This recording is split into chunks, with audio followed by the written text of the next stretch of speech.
This muscle, I can flex up Oh and down. yeah, man, look at this man. Oh yeah, man. Oh, look who's this man. Yeah. Oh, look at This was his. Look at these muscles. I am Elder Hans, and this is Elder Franz, yeah. And we are here to pump your spiritual muscle, yeah. It's gravity, yeah. Oh, yeah. We have a message for you, yeah. Oh yeah, what is it? Live from Provo, it's BYU 20th Ward.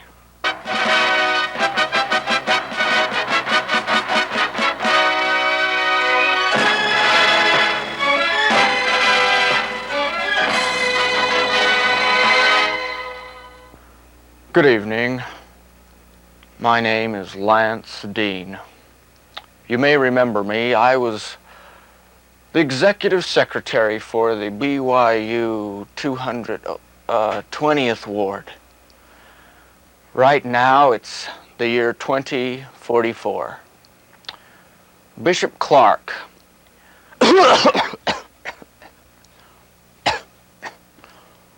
Bishop Clark couldn't make it this evening. You see, he's a vegetable. About 2 years back, he was conducting some experiments doing a fetal brain transplant or something, and he stuck one of his newly invented tools in his ear to conduct this experiment himself, and, well, he's up in the Timpanogos Health Center right now, the mental health hospital. He doesn't do very much, he just kind of sits there. It was a terrible tragedy, and I really don't want to get into it. His ear looks fine, though. I just wanted to reminisce with you tonight about some of the things that happened in the BYU 20th Ward. I think it was in the year 1989 that Stanley Pons, the University of Utah, created fusion. You know, we took some experiments on our own. We conducted some anti-gravity experiments, and they were quite successful as well.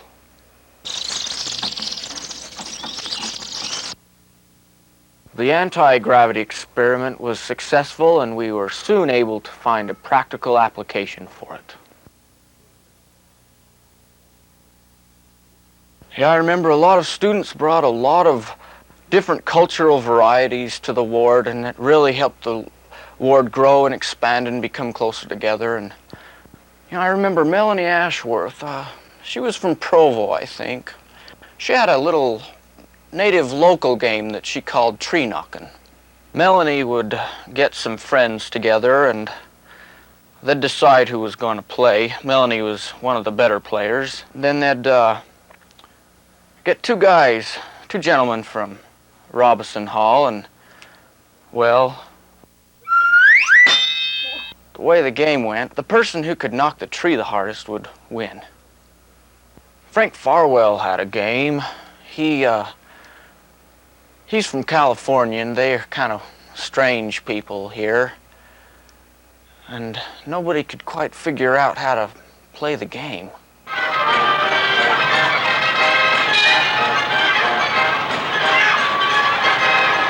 I remember the day that Priscilla Shorty was baptized. The celebration afterwards was subdued, but appropriate.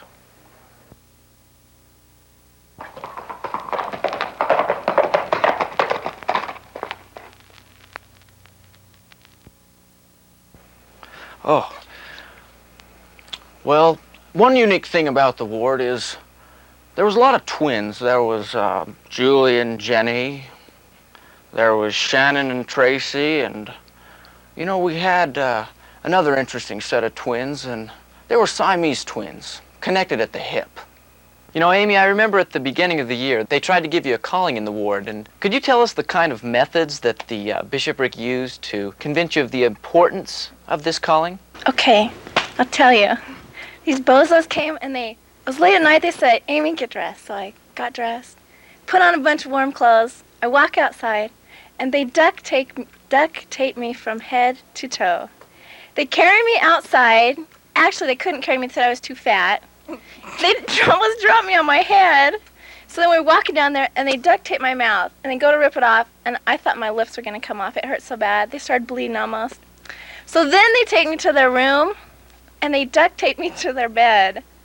It was awful. And I couldn't see or do anything. And then I said I was hot because I had my coat on. So then they dumped this whole thing of ice all over me from my head, and it was so cold. And then Lance and Mary come in, save the day, right? So then they undo me and everything, and it's all a big joke, and it was just terrible. It was the worst thing that's ever happened to me.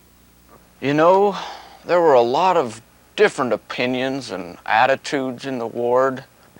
We just couldn't explain it, but it seemed like everybody just had something to say. Jennifer, how would you best describe a guy from Kimball Hall? Big, fat, ugly, smelly, wet. Looks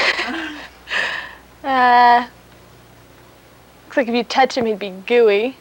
Okay, we all know you're a math major, so how many toes do you have on both feet? 13. How about you? 10, 12. Something like that. I never counted them. Okay.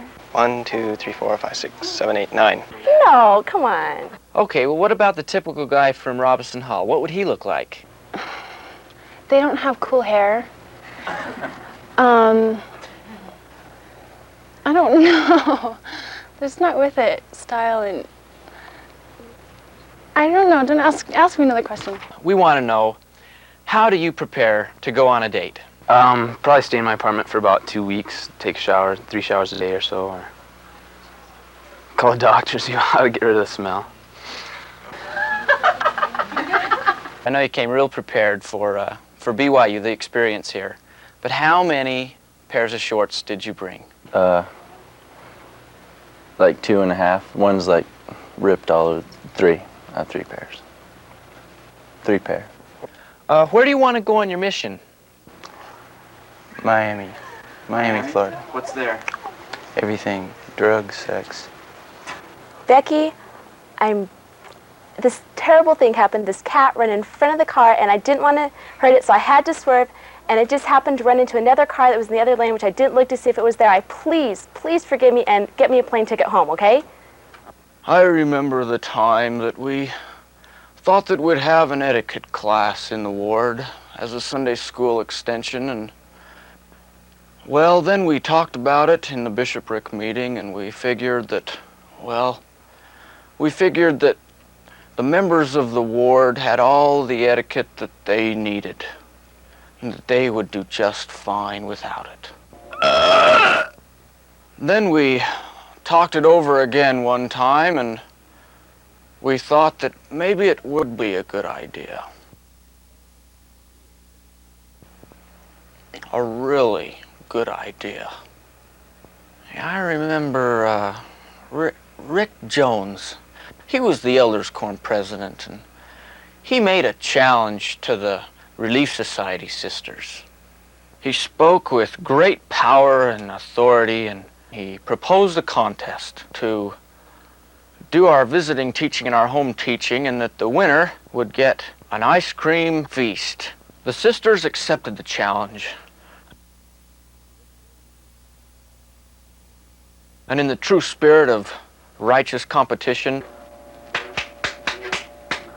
they made themselves available to be home taught. I'm Elder Hans. This is Elder Franz. We've come to home teach your roommate. She's not here. The elders were diligent as they searched high and low, determined to succeed. In their journeys, they separated the wheat from the tares. And sometimes they tore the wheat. And at last, they visited and taught the last sister in the ward. And the contest was complete, 100%. The party was on, and this was an excellent chance to have a party and combine it with the etiquette class.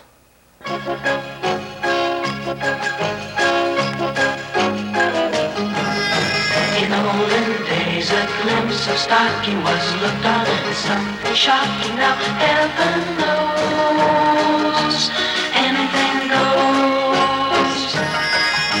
Garbage trucks, bullets, wheelbarrows, now only used for afterwards when hiding clothes. Anything goes, and the world has gone mad today, and goes bad today, and black's white today, and day's night today, when most guys today and good women prize today are just silly gigolos.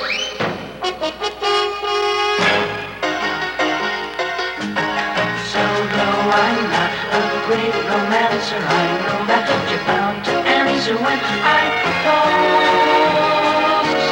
Anything goes, anything goes,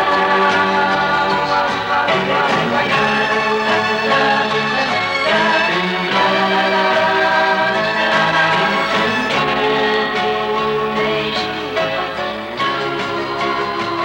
Just think of those shocks you've got, and those knocks you've got, and those blues you've got from that news you've got, and those pains you've got, if any brains you've got from those little radios.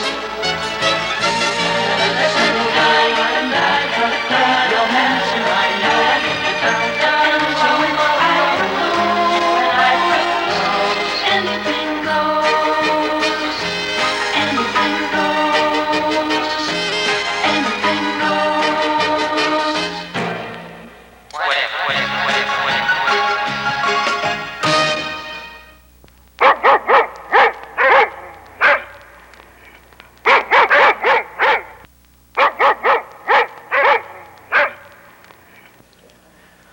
Those times at BYU were cherished and will always be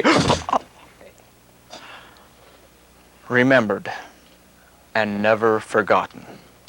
By the way, I thought you might want to see what my daughter Shanda looks like now, many years later.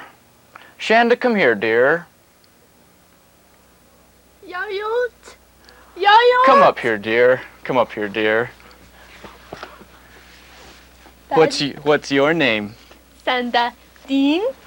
Oh, that's very nice. Can you tell us? My daddy. Mm-hmm. And who are you married to? Evan. Evan Hansen? Yeah. Well, that's very nice. Can you say goodbye to the people in the camera? Bye.